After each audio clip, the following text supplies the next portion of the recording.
Hello friends, student career point में मैं राकेश अजय आपका स्वागत करता हूं।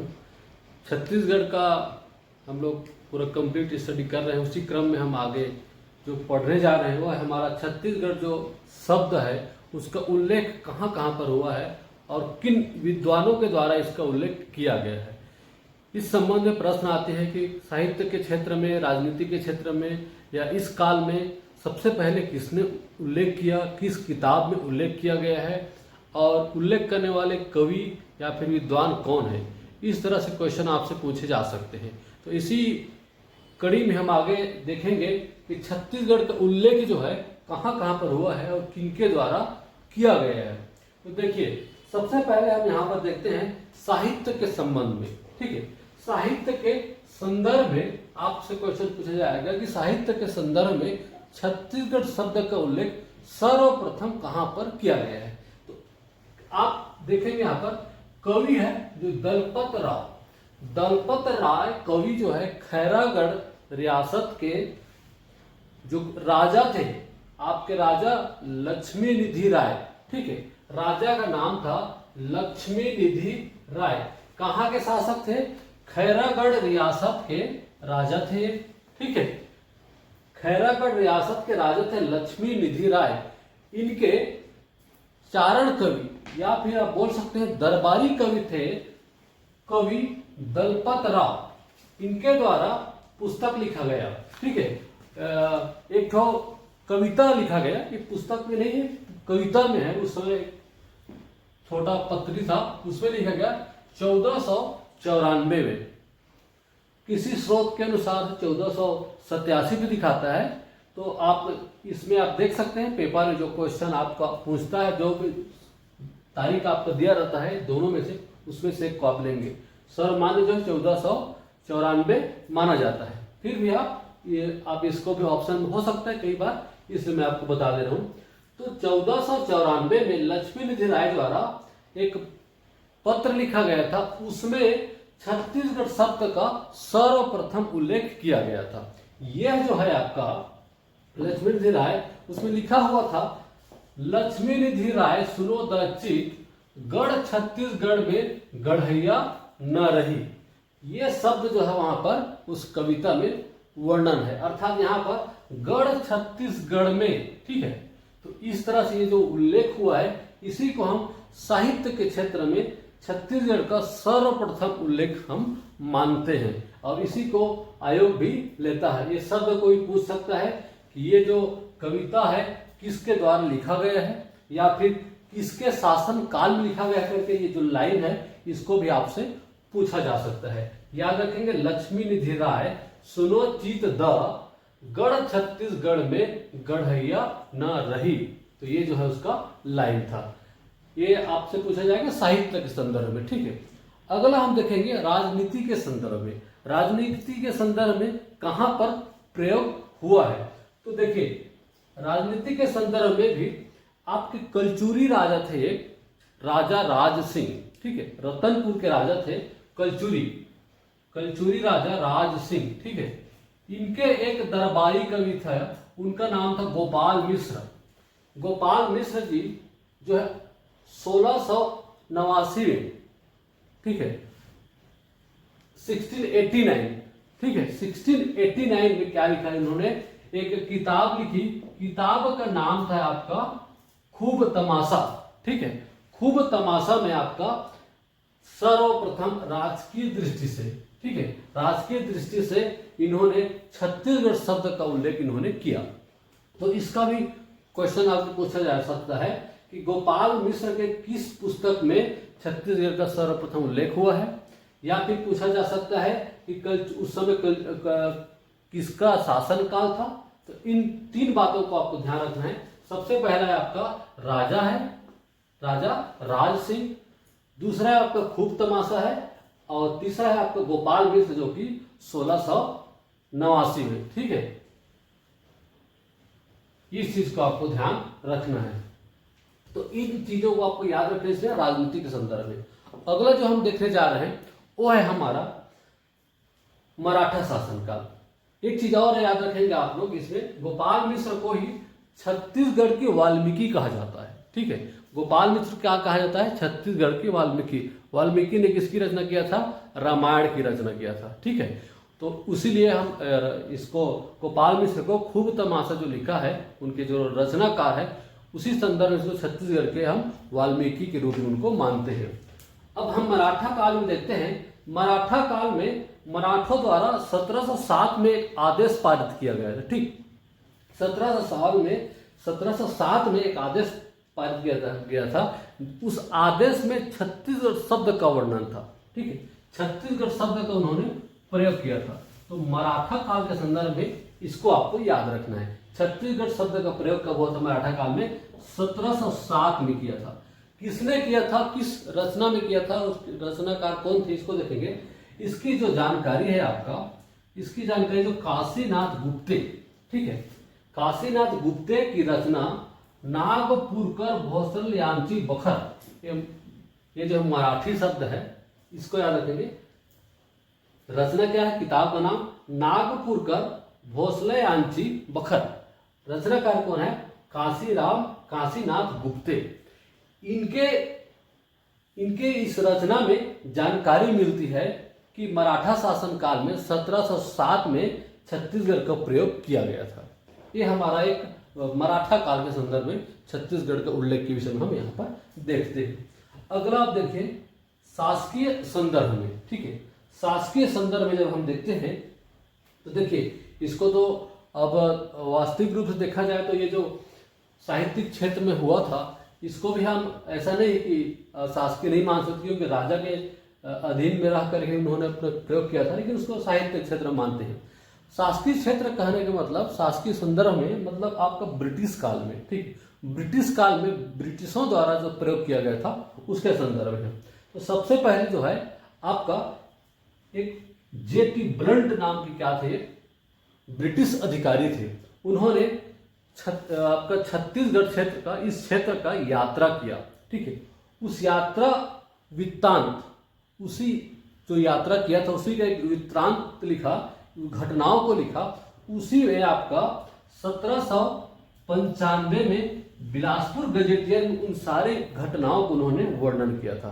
तो मिस्टर J.T. ब्लंट 1795 में बिलासपुर गजेटियर में इसको क्या किया गया था? प्रकाशित किया गया था। इसको भी आप याद रखना है। कई बार आपको यहाँ पर 1810 भी आपको मिल जाएगा, उसको भी आपको ध्यान रखना है। लेकिन वास्तविक रूप से क्या है आपका 1795 बिलासपुर गजेटियर में वर्णन किया गया था। अब हम देखें गायन के संदर्भ में, अर्थात जो गीत गाते हैं उस संदर्भ में कैसा प्रयोग होता, किसके द्वारा प्रयोग किया गया था। तो गायन के संदर्भ में आप देखेंगे यहाँ पर, तो एक इसको हम छत्तीसगढ़ के प्रथम आधुनिक इतिहासकार मानते हैं, ठीक है। इसको आप छत्तीसगढ़ के प्रथम आधुनिक इतिहासकार मानेंगे। कौन है? आपका बाबू रेवाराम। बाबू रेवाराम को क्या माना जाता है? छत्तीसगढ़ के प्रथम आधुनिक इतिहासकार। ये सब मध्यकाल के हो गए, लेकिन ये जो आधुनिक है, क्योंकि इन्होंने जो विक्रम विलास की रचना किया 1896 में, 1896 में इन्होंने विक्रम विलास की इन्होंने रचना किया था, ठीक है। तो उसमें छत्तीसगढ़ शब्द का प्रयोग किया गया था। इसको गायन के संदर्भ में हम मानते हैं। तो इस तरह से पूरा जो छत्तीसगढ़ शब्द का प्रयोग है उसको हम इसमें देखते हैं, ठीक है। अब छत्तीसगढ़ी जो भाषा है उसका प्रयोग के विषय में हम आगे देखेंगे, जो कि आपके दंतेश्वरी जो मंदिर है वहां पर वर्णित है, उस विषय में हम बाद में देखेंगे। बाकी यहाँ पर आप इन चीजों को आप देख सकते हैं। आपको इसको याद रखना है। साहित्य के क्षेत्र में दलपत राव 1494 में, ठीक है। लक्ष्मी निधि राय जो खैरागढ़ के राजा थे, उनके दरबारी कवि थे कौन? दलपत राव, ठीक है। और राजनीतिक संदर्भ देखें तो गोपाल मिश्र जो कि आपके कलचुरी शासक राज सिंह के दरबारी कवि थे, उनकी रचना खूब तमाशा में है ना, इसको 1689 में लिखा था। उसके पश्चात इसको हम देखें मराठा काल में, जो कि 1707 में वर्णन मिलता है, ठीक है ना। काशीनाथ गुप्ते की रचना से इनकी जानकारी हमको प्राप्त होती है।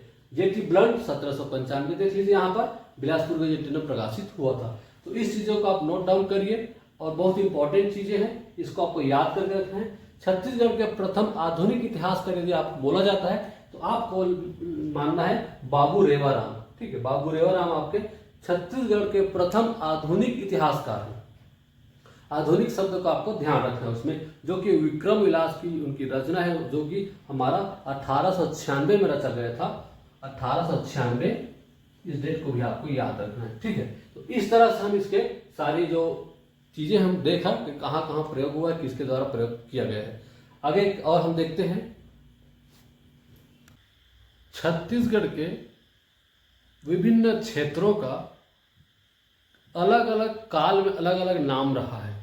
उसी को हम अध्ययन करेंगे कि बस्तर क्षेत्र, रायपुर क्षेत्र या रतनपुर क्षेत्र, जो प्राचीन जो बड़ी जगह थी, उनका अलग अलग कालों में किन किन नामों से उनको जाना जाता था।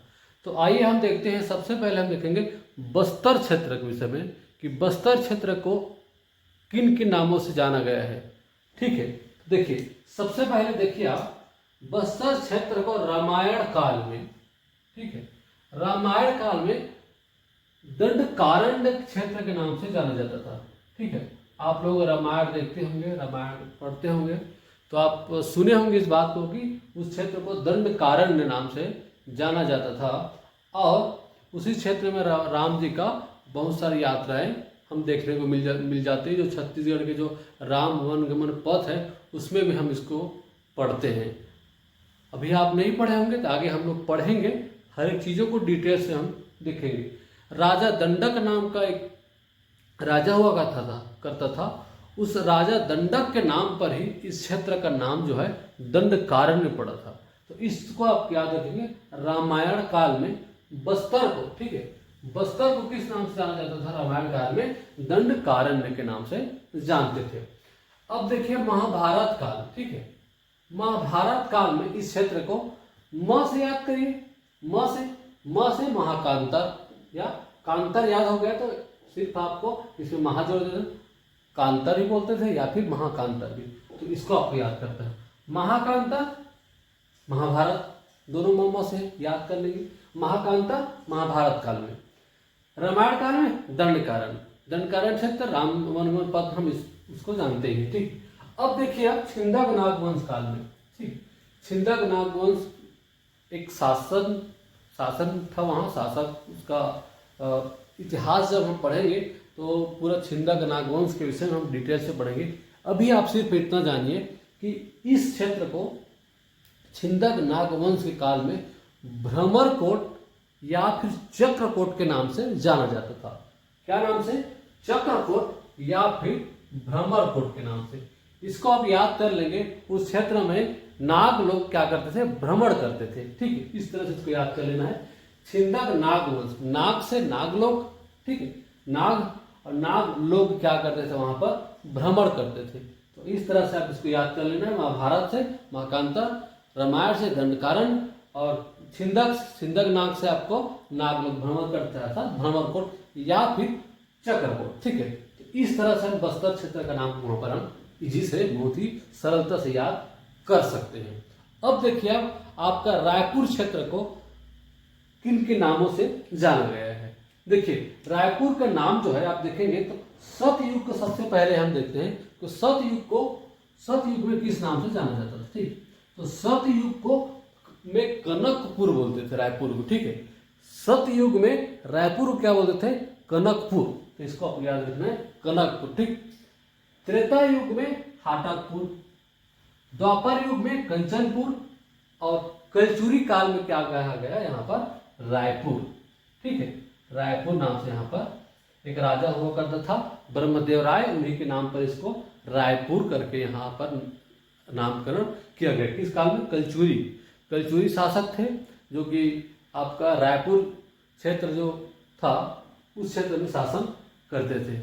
ठीक, इसको आपको याद कर लेना। क्या करें? सतयुग, सत बोलना मतलब क्या है? सोना का समान होता है। कनक मतलब कहाँ से? सोना। सतयुग कनकपुर, त्रेता युग हाटकपुर, है ना। तो रायपुर में क्या होता था?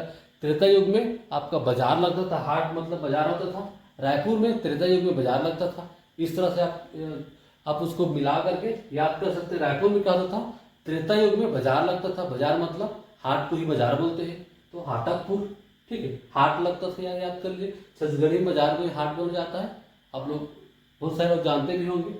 ठीक है, अब देखिए द्वापर युग, द्वापर युग, ठीक, उसमें कंचनपुर के नाम से उसको हम जानते हैं। द्वापर युग में रायपुर क्या बोलते थे, कंचनपुर। ठीक, अब कलचुरी काल में अभी जो वर्तमान नामकरण जो हुआ है रायपुर का, वो कलचुरी काल में हुआ है।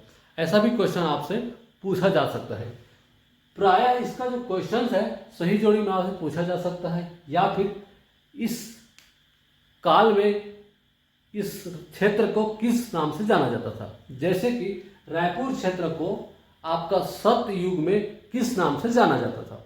ठीक है, किस नाम से जाना जाता था, आपका कनकपुर, त्रेता युग में हाटकपुर, ठीक, उसके बाद में आपका द्वापर युग में कंचनपुर, और कलचुरी काल में आपका हो गया हमारा रायपुर। तो रायपुर अभी वर्तमान नाम जो है कलचुरी काल में दिया गया है। अगला देखिए आप, हमारा जो अन्य जो क्षेत्र है वो है हमारा रतनपुर क्षेत्र। रतनपुर क्षेत्र जो है आप जानते हैं छत्तीसगढ़ की प्राचीन राजधानी रहा है रतनपुर। ठीक है, छत्तीसगढ़ की प्राचीन राजधानी रहा है कलचुरी काल में, है ना। राजा रत्नदेव ने उसको छत्तीसगढ़ की राजधानी बनाया था, वहां से उनका प्रशासन था, वहां से वो शासन करते थे। तो रतनपुर का अन्य जो नाम है उसको देखते हैं। सबसे पहले देखिए आप, जैसे हमने सतयुग, त्रेता युग, द्वापर युग और कलचुरी काल, इसी क्रम में रतनपुर का नाम देखिए।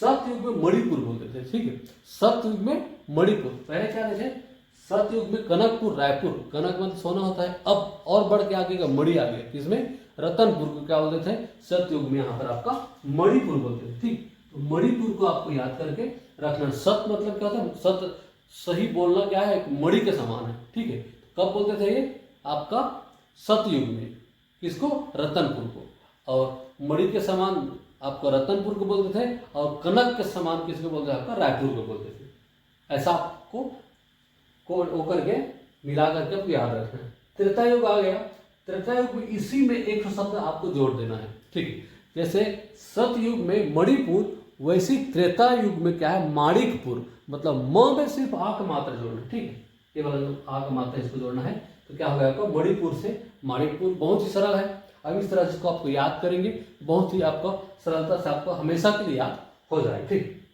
अब देखिए आप द्वापर युग, द्वापर युग में बोलते थे हीरापुर, द्वापर युग में हीरापुर। ठीक है, द्वापर युग में हीरापुर खा गया। उसके कलचुरी काल में इसको रतनपुर या फिर आपका कुबेरपुर भी कहते थे। ठीक है, वर्तमान जो नाम है रायपुर का भी कलचुरी काल में हुआ है, और रतनपुर का भी कलचुरी काल में ही उसका नामकरण हुआ है। रतनपुर को कलचुरी काल में ही कुबेरपुर के नाम से भी जाना जाता था। तो इसको भी आपको ध्यान रखना है। ठीक है, इसको आप एक बार और अच्छे से देख लीजिए, आप अपने नोट्स में नोट डाउन कर लीजिए, ताकि आपको अच्छे से याद हो जाए चीज़ों को। जैसा मैंने आपको बताया वैसे आपको कनेक्ट करके एक दूसरे से आपको पढ़ना है और याद कर लेना। ठीक, अब मैं कुछ और अन्य चीज़ आपको बताने जा रहा हूँ, जो कि एग्जाम पॉइंट ऑफ व्यू से बहुत इंपॉर्टेंट हो सकता है। कारण यह है कि सभी किताबों में जो बताने जा रहा हूँ मिलता नहीं है, लेकिन हमको एक जगह इकट्ठे करके मैं आपको दे रहा हूँ। देखिए, सबसे पहले देखेंगे हम वेनसांग के विषय में। वेनसांग जो है हम इतिहास में और अच्छे से पढ़ेंगे। वर्तमान में आपको बता दूं, वेनसांग जो है छत्तीसगढ़ की यात्रा किया था, है ना, 7वीं शताब्दी में। तो उस समय क्या हुआ था, उन्होंने एक किताब लिखा है, किताब में छत्तीसगढ़ का उल्लेख किया है। तो छत्तीसगढ़ को किस नाम से उल्लेख किया है, तो छत्तीसगढ़ का उन्होंने नाम दिया है कियासालो। ठीक है, ये वेनसांग जो है एक चीनी यात्री थे। ठीक, उन्होंने क्या किया है, कियासालो नाम से छत्तीसगढ़ का वहां पर उल्लेख किया हुआ है। दूसरा आप देखेंगे टालमी, जो सातवाहन काल का बात है ये। टालमी ने इस छत्तीसगढ़ को क्या बोला है, अधिष्ठी नाम से वहां पर वर्णन किया हुआ है। कियासालो वेनसांग द्वारा चीनी यात्री, और टालमी द्वारा उन्होंने अधिष्ठी। अगला देखिए आप, आपका वैदिक काल। वैदिक काल जो कि सबसे हम इतिहास, प्राचीन इतिहास में पढ़ते थे, हम वैदिक काल के विषय में पढ़ेंगे। उस समय दक्षिण जो छत्तीसगढ़ है था, अभी के वर्तमान बस्तर क्षेत्र, उसको दक्षिण दिक, ये देखिए दक्षिण दिक के नाम से जाना जाता था। बहुत ही यूनिक टाइप का नाम है, इसको याद करेंगे। सिर्फ दक्षिण छत्तीसगढ़ को बोलते थे ना, दक्षिण छत्तीसगढ़ से याद कर लीजिए आप, दक्षिण दिक। ठीक है, दक्षिण दिक, इसको आपको याद करें। दक्षिण छत्तीसगढ़ मतलब दक्षिण दिक। तो इस तरह से आपको वैदिक काल का भी आपको याद हो जाएगा। ठीक है, ह्वेनसांग का किया साल हो जाएगा। अब देखिए मुगल